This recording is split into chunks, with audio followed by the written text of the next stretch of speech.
pay close attention because we're going to break down the parts of a political surrender. This conversation between Jesse Waters and Jordan Belfort is not just a commentary on a meeting between a president and a local politician. It is a masterclass in how utopian fantasy and the harsh, unyielding reality of money will always clash.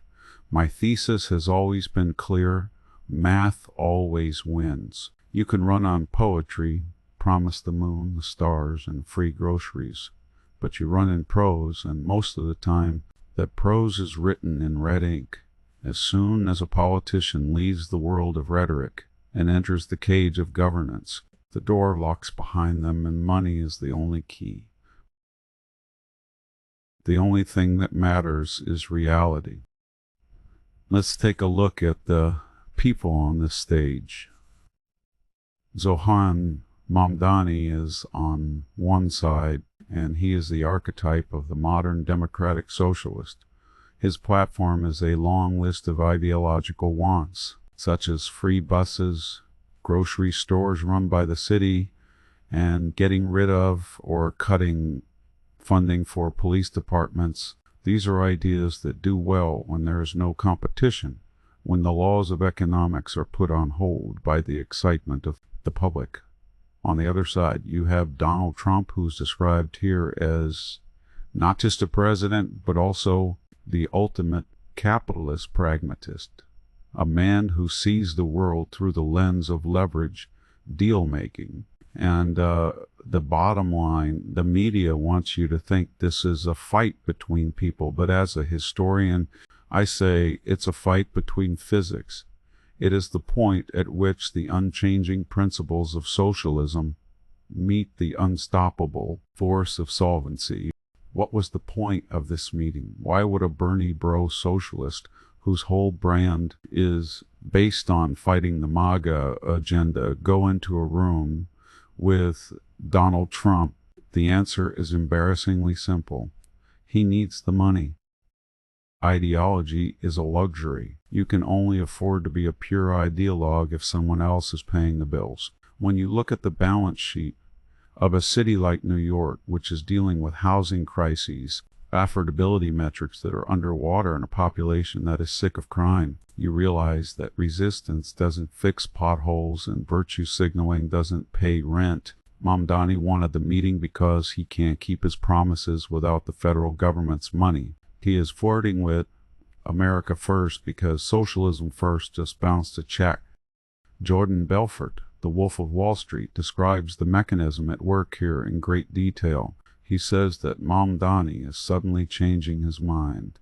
The promises of no police and free are fading away. Why? Because Mamdani is now in a position where he might have to deliver. It's easy to yell for the police to be disbanded when you're holding a protest sign. However, it's impossible to do so when you're holding the mayor's gavel and the crime statistics are all over your desk. Belfort says that Mamdani is keeping the police chief. This is the turning point.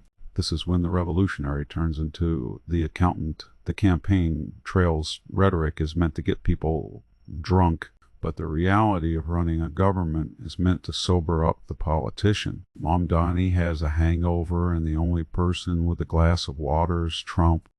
Trump's plan here is both helpful and shows that he knows a lot about how to use political power.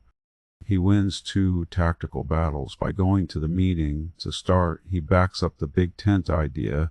He shows that he is the adult in the room by being willing to talk to anyone, even people who hate him. If it helps the asset, which in this case is the city or country, it makes the Never Trump movement look small, childish, and alone. While the Democrats in charge, Schumer, Pelosi, and Jeffries, are stuck in a cycle of performative ostracization. Trump is making deals. He is showing that power respects power and that working together for practical reasons is more important than being ideologically pure.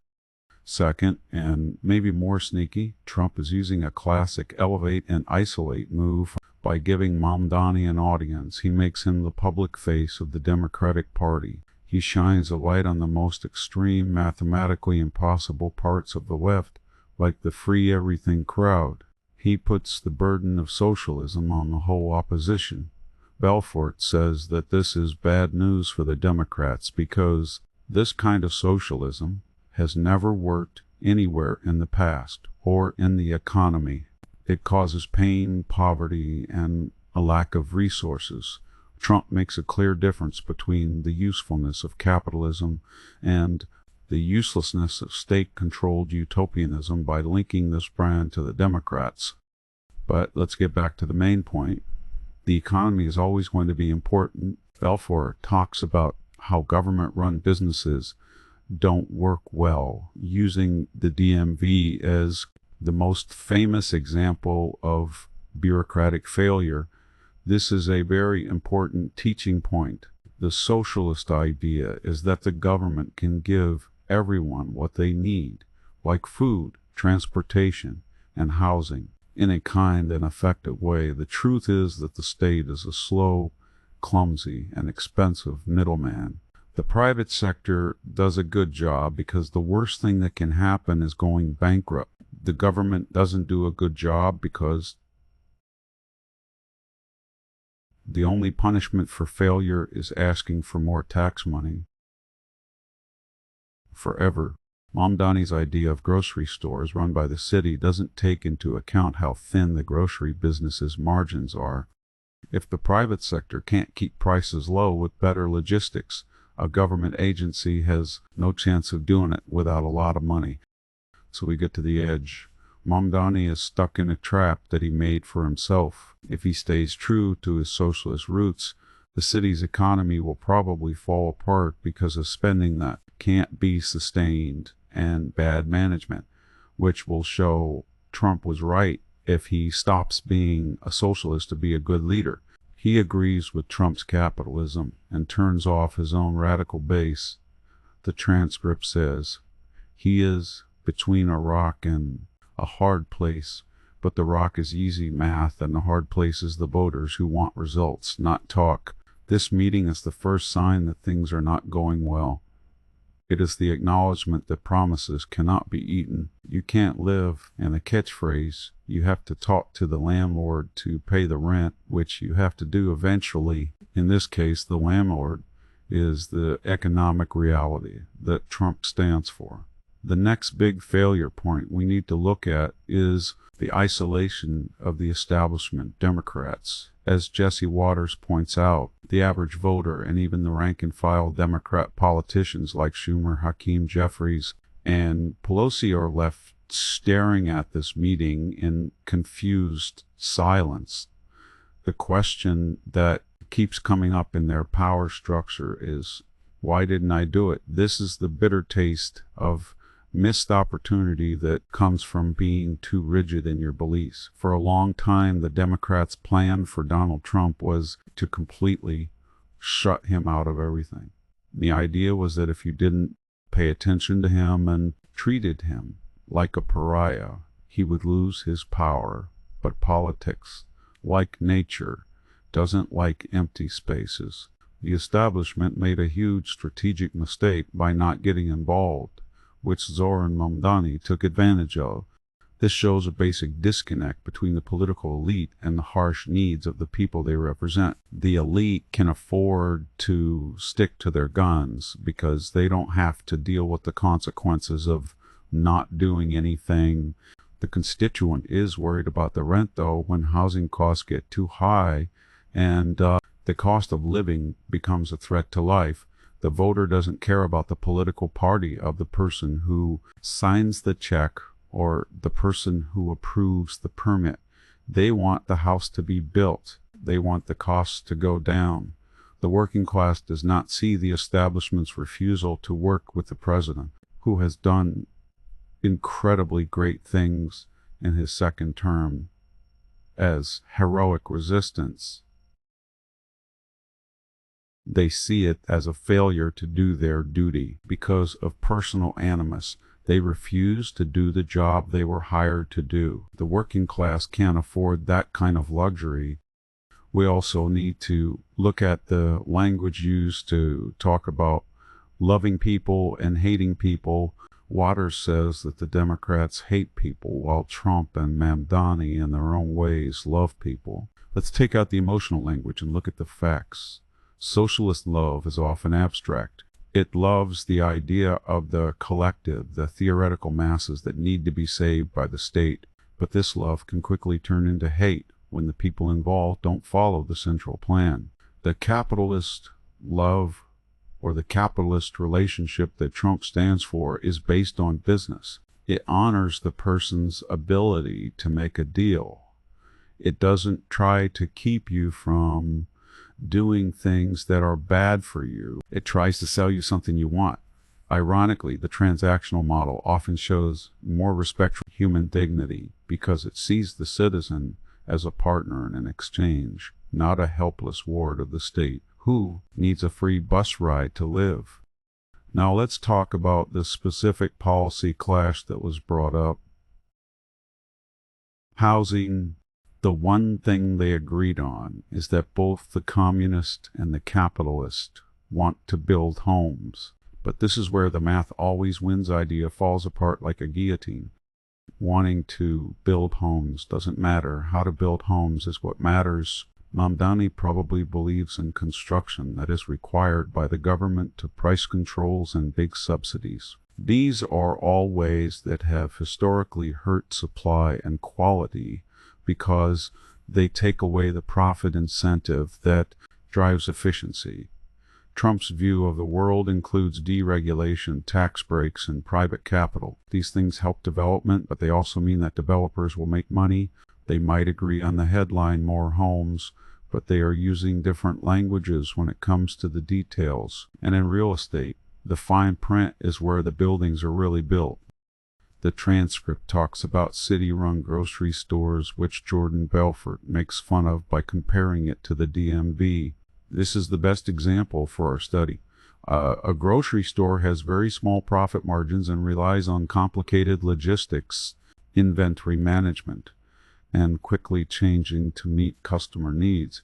It is a chaotic, fast-paced place where being efficient can mean the difference between staying in business and going out of business. The government is meant to be slow, careful, and full of red tape. It's hard to believe that the same group that runs the DMV, where you have to wait 4 hours to get a new license, can also keep track of the spoilage rates of fruits and vegetables in the dairy supply chain. It is not possible mathematically. The government store won't go out of business because it can't. Instead, it will just use tax money to cover its losses, turning it into a zombie business that gives bad service at a higher cost to the taxpayer. Belfort thinks there will be a circus because the crash is going to happen. The city's budget will lose a lot of money if Mamdani tries to put these socialist policies into action. The free buses need fuel, repairs, and drivers who want to be paid. The taxpayers paying if the riders aren't when the tax base leaves because the rates are too high, which happens a lot in New York. The money stops coming in and the buses stop running. The only thing that matters is reality. You can't buy diesel fuel with good intentions. You can't buy steel for construction with social justice. You have to pay with dollars. And those dollars have to come from a productive economy, which socialism is known for killing. So Trump's positioning is not only smart, it's also smart in a predatory way. He is letting Mamdani be the test subject for a theory that everyone already knows is wrong. He says, go ahead, try it, I'll even wish you well. He knows that when crime goes up, rents go up, and the free systems fail under their own weight. The lesson will not be taught by a Republican speech, but by the pain of the voters. Pain is taught more people than any other thing. Trump is making sure that the Democratic Party owns all of that pain by making Mamdani more important. He is linking the failure of the radical left to the brand of the other side. And what if Mamdani, through some miraculous change of heart, realizes that he needs to be practical in order to stay in power? What if he stops giving away free stuff and starts following market rules to keep the city going? In any case, Trump wins. He will have successfully turned a radical into a moderate just by making them feel like they have to. He will say that he guided the young mayor. This is how the Big Ten plan works. The realist wins and the idealist loses. The idealist either fails and destroys his city, or he succeeds by giving up his ideals. This is how cruel math is. It doesn't care about what you say. It needs balance, and it punishes anyone who thinks they can cheat the ledger. The political theater of resistance has a shelf life, and we are watching it run out in real time. The traditional Democratic leadership, Schumer, Pelosi, and the old guard, are stuck because of their own story. For almost 10 years, they built a moral universe in which dealing with Trump was not a political disagreement, but a sin. This "we are good, he is evil" view of the world works very well for emails asking for money and cable news segments. It makes you feel good. It makes you feel like you're fighting for a holy cause, but it is completely useless for running a government. When you make everything about what you don't like, you can't negotiate for what you do like anymore. You become a prisoner of the test of your own purity. This is very different from Trump's flexible approach or even Mamdani's desperate pragmatism. The Bernie bro is willing to break the most important rule of the resistance. Don't normalize him because his city is on fire, either literally or figuratively. He knows that building affordable housing on moral high ground is a bad idea if you don't have any materials. This shows how weak the establishment's plan is. Not being willing to talk to them is not a sign of strength. It is a sign of rigidity in politics and engineering. Being too strict can lead to structural failure. The transcript says that the American people are done with it. They are tired of the constant fight, fight, fight. They want things to get better. They want the hole in the road to be filled. They don't care if a Republican or a Democrat mix the asphalt, as long as the road is safe to drive on. Political analysts often miss this important sign of exhaustion. We pay attention to the base, which are the loudest people on Twitter or at rallies, but the exhausted majority is the huge ocean of voters.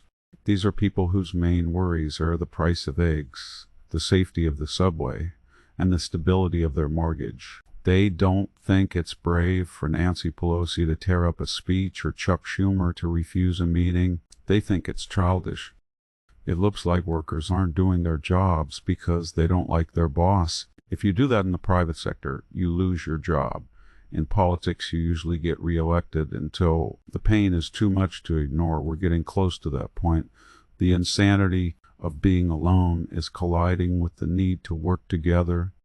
Let's look more closely at how elevating Mamdani works. Trump is essentially skipping over the whole Democratic hierarchy by treating the local radical politician with the respect due a head of state. He says, "I don't need to talk to Schumer. I'll talk to the guy who actually has to pick up the garbage." This makes the middle management of the Democratic Party look bad.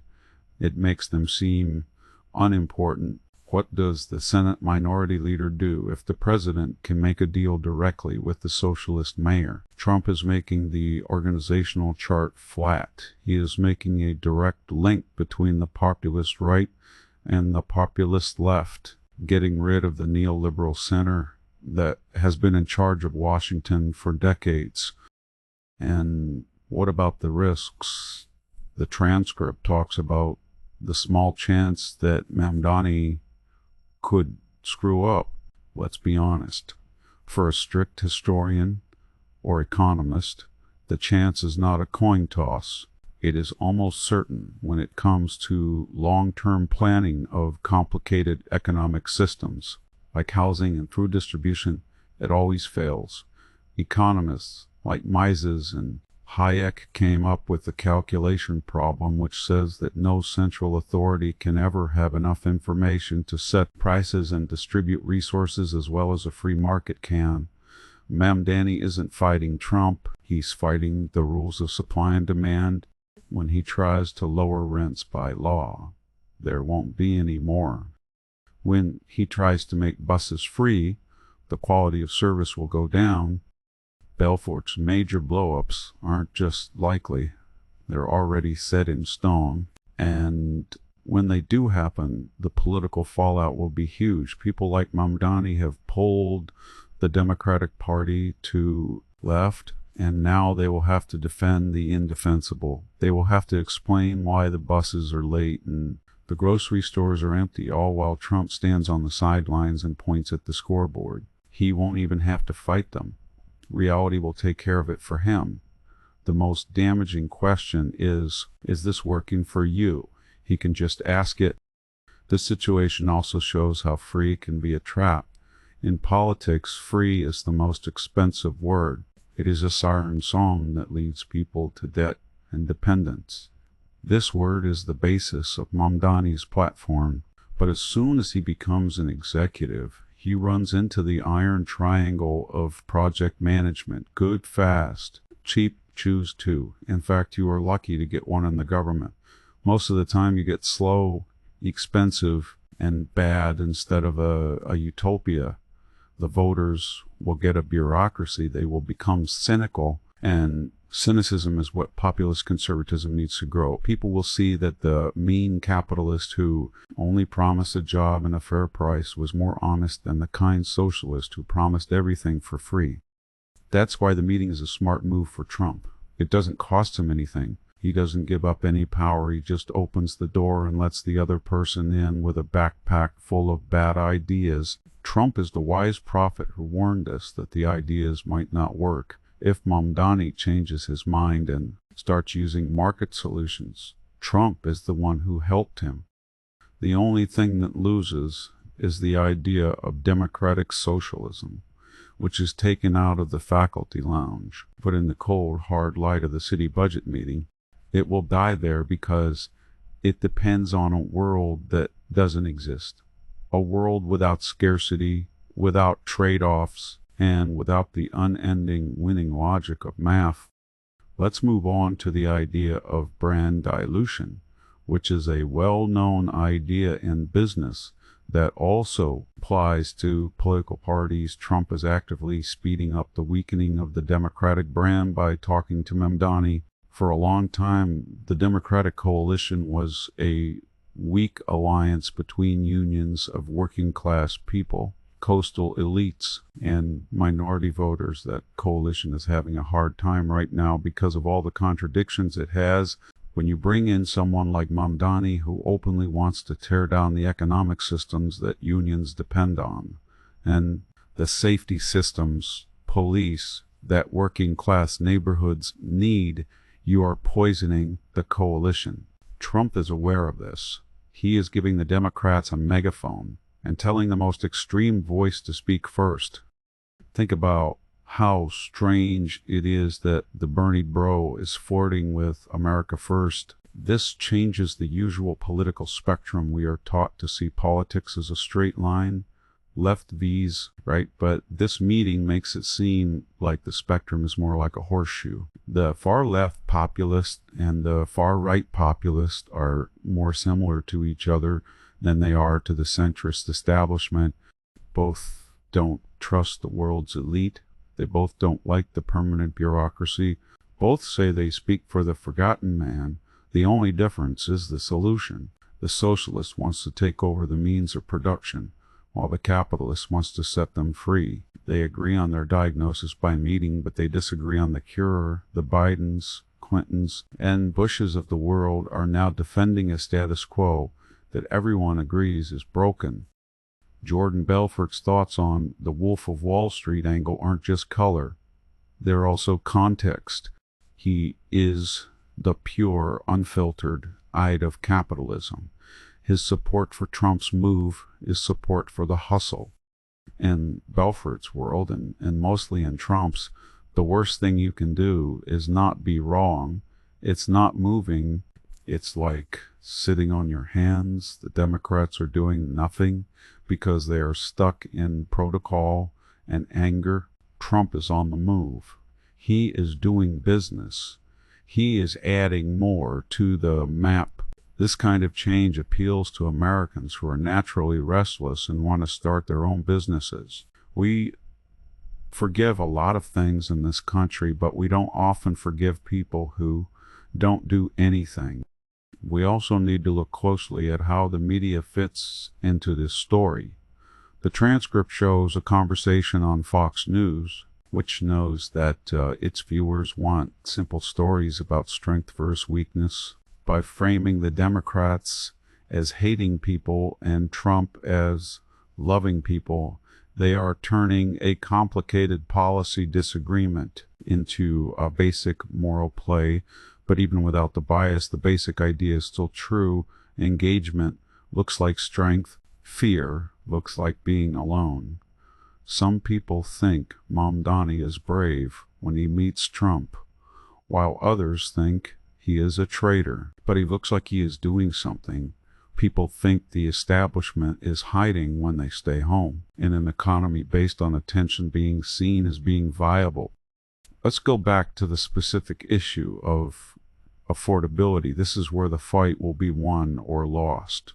The transcript says rents go up and everything still sucks. This is the worst case scenario for the party in power. Inflation is a tax that hurts the poor the most.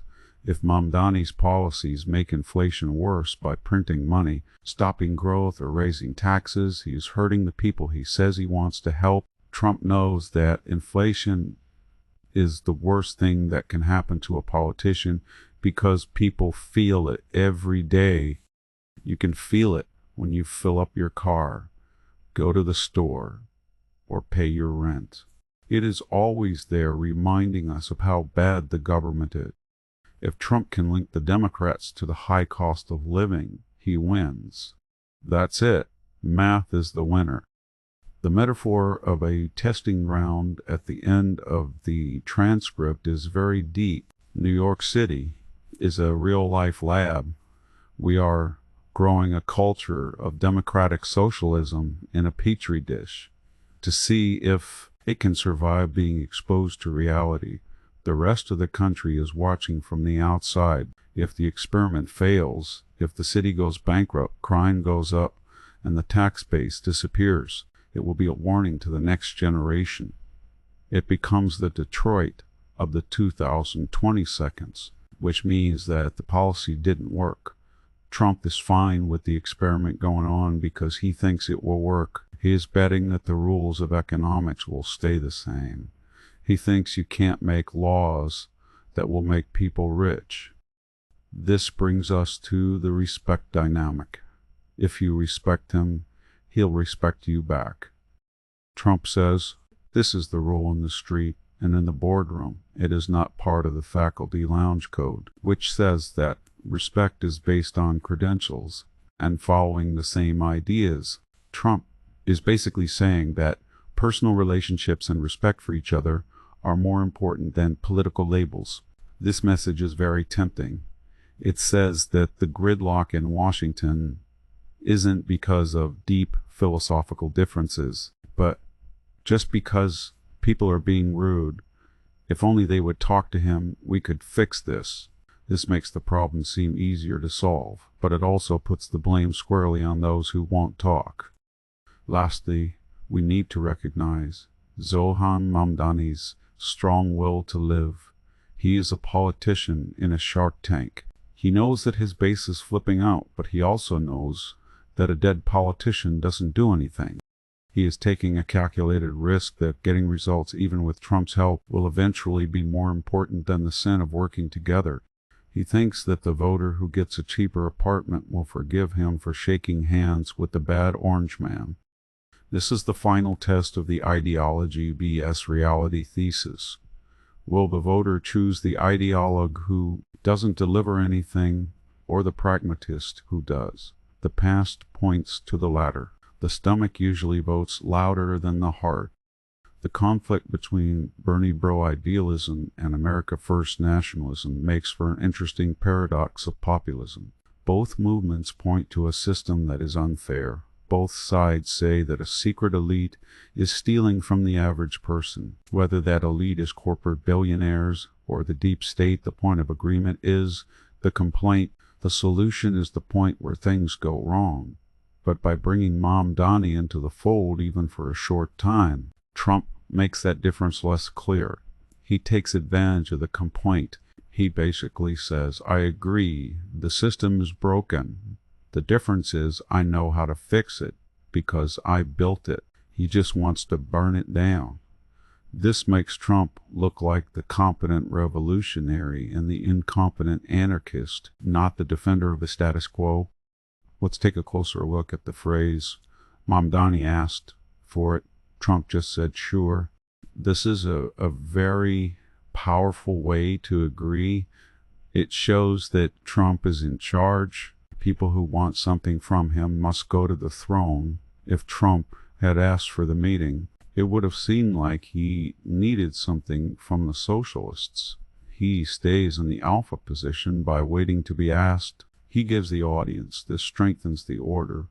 Federal power is the most important, and municipal power is less important. The empire state has to listen to the emperor in Washington, or at least the person who controls the money.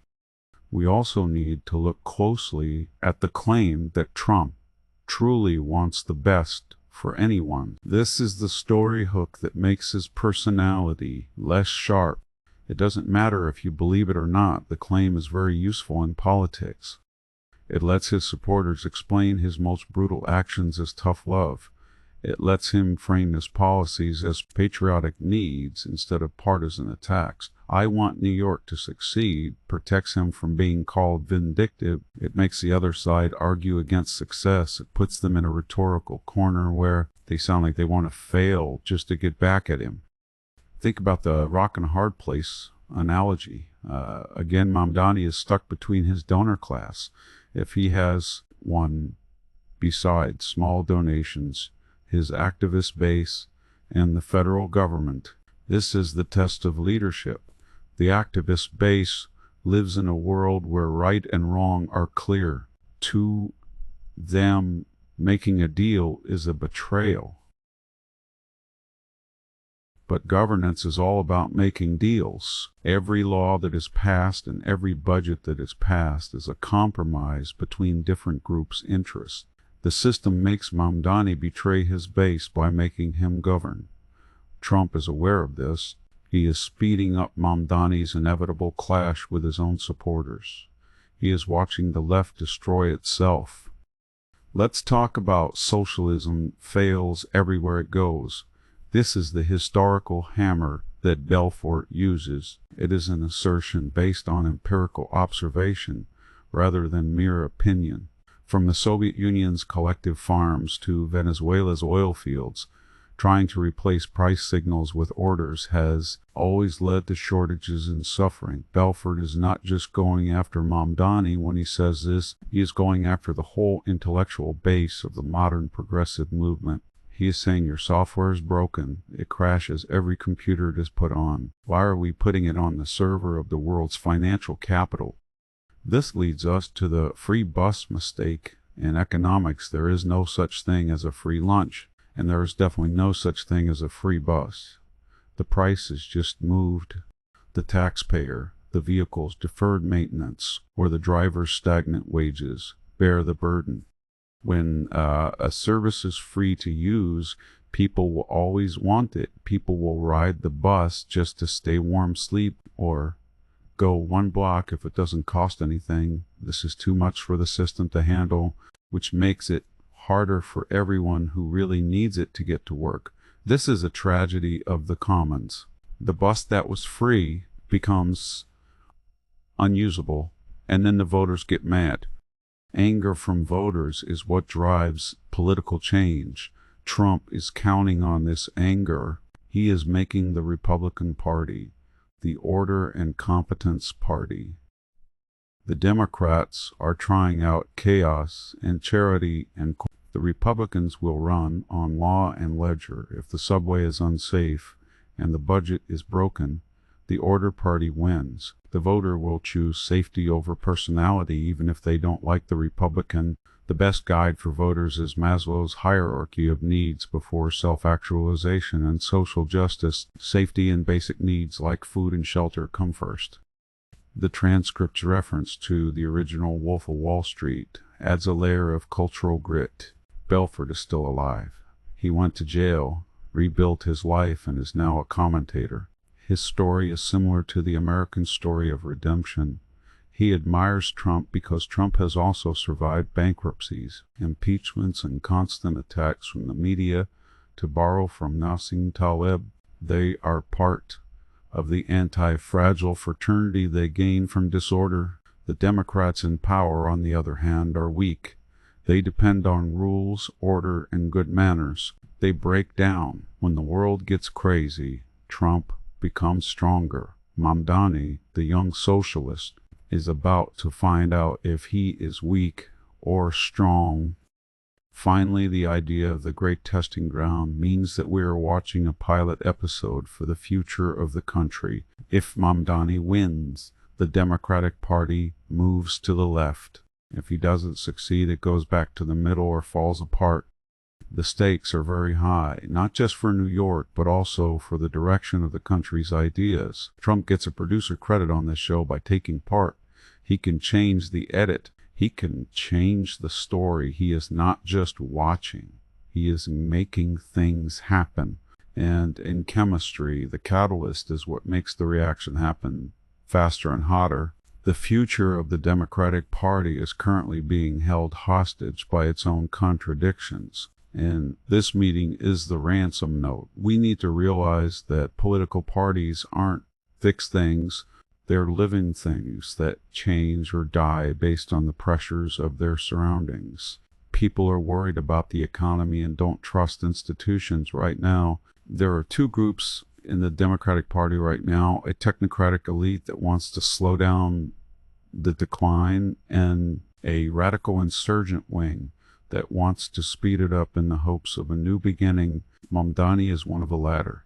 By talking to him, Trump supports the insurgents against the managers. He is basically saying to the Democratic base, your leaders are weak. This kid is strong. Follow him. It's a classic divide and conquer move, done with a smile and a handshake. Let's look at the difference between private industry and government that Belfort talked about. This isn't just a bunch of ideological jargon. It's a look at how incentives work. In the private sector, a bad idea costs you money. You will go out of business if you open a grocery store that sells bad apples. The feedback loop is quick and harsh. In government, giving more money to fix a bad idea is often the best way to go. If a government agency doesn't deliver, they say they didn't have enough resources. The feedback loop is not working. Mamdani's city-run grocery stores wouldn't have the fear of going out of business that keeps the private market in check.